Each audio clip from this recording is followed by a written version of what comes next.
Pack your trash, soldier. Operation Vacuum Cleaner is underway. The Reds have landed. They're coming for your Day 2 defense. If you've been watching my Finland vs Soviet campaign, you'd probably be wondering how I keep my defensive lines so tight. My secret? It's the engineering. The Soviet stuff can't handle my stack. So by the time they make it through, I don't need thick lines. I keep it tidy. So today, I'll show you some tips and setups that'll get heads turning for your Day 2 Germany Conquest campaign. Setups that you can show your colleagues and your lady.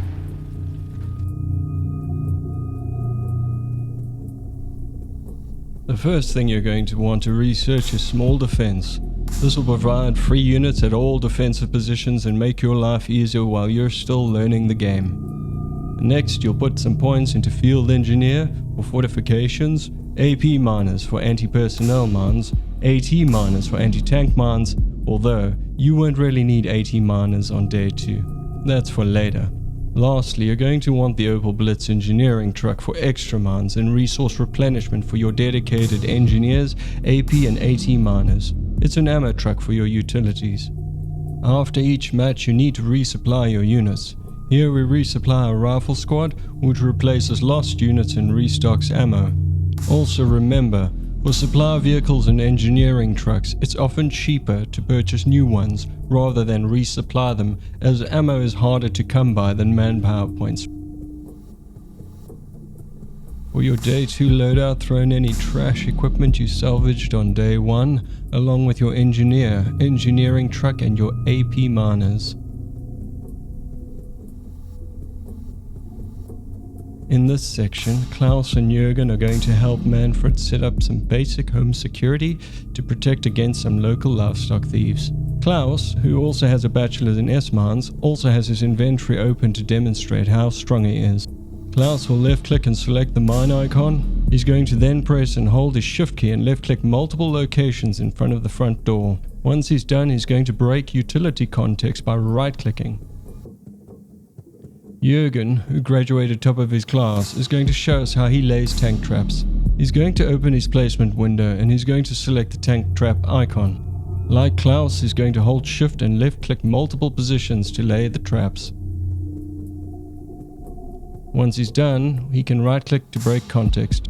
Similar to tank traps, Jürgens will show us how to lay cable. This time he's going to click the barbed wire icon. Then instead of holding shift and left click, you simply hold the right click and drag to lay the barbed wire as you see fit. If your design demands more creativity, you can chain multiple fences by taking an already working engineer, holding shift and then right clicking a new line without disrupting your intensive creative flow. On Day 2, you'll play your first defensive map. The map has the usual spawn positions on opposite corners, followed by 2 capture points. You have 8 minutes to set up. However, it's here I strongly encourage you to use the Better Preparation Time Plus mod. This mod will add an extra 8 minutes, bringing your total prep time to 16 minutes, allowing you time to bring your true creative vision to fruition. For your first defensive map, I recommend you pick 1 point rather than trying to defend 2 points. You want to pick the point that offers the smallest defensive cone against all the spawn points of the enemy. Here we select point B because our defensive cone will be smaller than if we chose point A. I will now demonstrate how to set up a break in an attack lane in an open field, probably the worst kind of situation to be in, because it's hard to funnel the enemy into a specific point. Now that we know what to defend, let's take our military grade amphetamines and get busy. Once you've identified the spawn points, you want to draw a visual line all the way to the capture point. This will allow you to get an idea as to what area the enemy is going to traverse. This will also allow you to pick the best position to set up a breaker in the enemy's attack vector. Here Klaus and Jürgen set up the first breaker. The wall above the breaker represents a hypothetical spawn point, from which the enemy will stream towards the capture point. We set up a line of tank traps, and then we set up 2 barbed wire fences. This forces the enemy to spill out on the edges and in the middle, creating concentration points. It's in these points we stick our AP mines in dense clusters. Engineering trucks are vital for setting up elaborate defenses. They'll replenish AT miners and AP miners automatically, similar to how ammunition trucks resupply ammunitions. Also, they come preloaded with 120 AP mines and 60 AT mines, which can be used by regular infantry. Regular infantry can help speed up a large, complex defensive network. Now that Klaus and Jürgen are done, we can have a look at the defensive pattern. A well set up defensive pattern will do all the work for you. It's here I like to go grab a coffee or work on a thumbnail for my next video.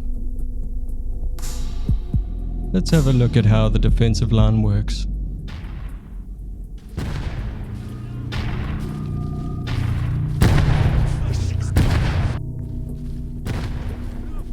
So what is this marvelous device that's causing such a fuss? Let's have a quick look at the S-mine history. The truth is that there was nothing funny about the German shrapnel mine, string mine or S-mine. The device was built to kill, maim and devastate, demoralize and slow down advancing units. It was so terrifying it was partly to blame for the French withdrawal from the Saar offensive in 1939 when the S-mine was first discovered. When triggered, the S-mine burns its propellant charge, sending the inner casing 1 meter into the air. A half a second later, 180 grams of TNT would detonate, sending a mesh of 360 ball bearings in all directions. From triggering the device to the explosion, a soldier had approximately 4 seconds to get on the ground. By the end of the war, 2 million of these devices had been produced. It's said to have been the most feared device by the Allied soldiers. Yes, but what about vehicles, you ask? Well, the pattern largely remains similar, except this time we use our AT miner to mine the roads. We also stick AT mines on the edges. What'll happen is the middle will become congested and the vehicles themselves become the obstacles, and the vehicles that can't make it through are going to go around. As per usual, we put AP mines on the shoulders of the defense, AT mines on the roads, and extra AT mines at the end along with AP mines. When it comes to AR pathfinding, the AR has a preference for roads when it's feasible, and they will stick to the regular lanes like a normal vehicle, which is why you want to create AT mine chevrons with the point in the lane. This will increase the probability of the vehicle hitting the point, and the vehicles behind it will need to drive around, and thus increasing the probability that they're going to hit the side of your chevron. I also recommend that at 1 minute before the enemy spawns in, you move your engineers and utility vehicles to a safe location far away from the front line. Now that your defensive breaker is set up, you need to defend your capture point. It's pretty similar to the defense you saw in the day 1 video. You can dig foxholes for your infantry, but now that you have the engineer, you can also dig trenches. Trenches are a placement option in the engineer's placement menu, sibling to tank traps and barbed wire. These defensive options increase the survivability of units at a probabilistic level. Once you're done laying them down, move your infantry into them. Also, once you've placed your gun's sandbags, don't forget to check their line of sight to make sure they're not obstructed. Here are some extra tips for your second day of defense.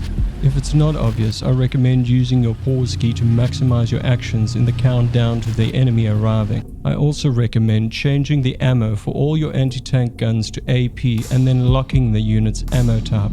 This will prevent your anti-tank units from wasting time while changing targets and changing ammo, dedicating them purely to take out armor, which is what they're good at, while your anti-infantry gun handles infantry. Probably one of the most important tips here is make sure all your units are in the hold position. Your unit's AR can be what experts refer to as regarded and get themselves killed and make your life difficult. Rather think of your AR companions as turrets. One last tip. Keep a second anti-tank gun in the bush further in front of your position with AP ammo and with its fire mode off. Group it into its own unit with Shift 6 or anything that's convenient. It may be overkill for day 2, but this unit will remain hidden. And if an enemy unit outranges you at any point, you can use this unit to take it out, as it wouldn't have been detected and will likely be within range of the target. And because your defensive line has done all the work for you, you will only need to deal with a handful of units at your defensive position. Before we wrap up, I thought I'd share with you some of my own personal patterns, as Defense Day is my favorite day. I present to you the Pachinko, the thinking man's defense. We stick mines in the densest part of the Pachinko machine because that is where probabilistically the enemy is likely to concentrate. Any spill through will be picked up at the barbed wire and get taken out by AP mines. For the curious mind, we have the mystery box, and for those who are feeling extra spenzy.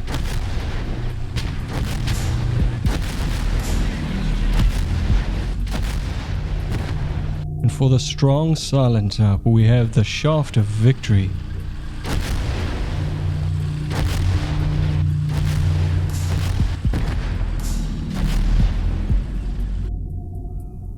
Bonus advice.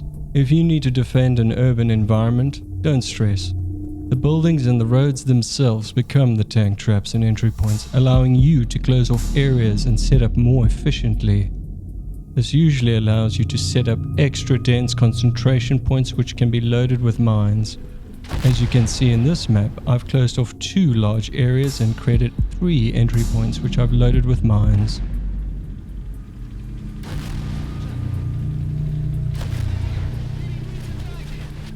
If you've made it this far, thank you very much. I hope you found this guide useful, and like the great philosopher Bob Ross once said, in our world we can do anything we want.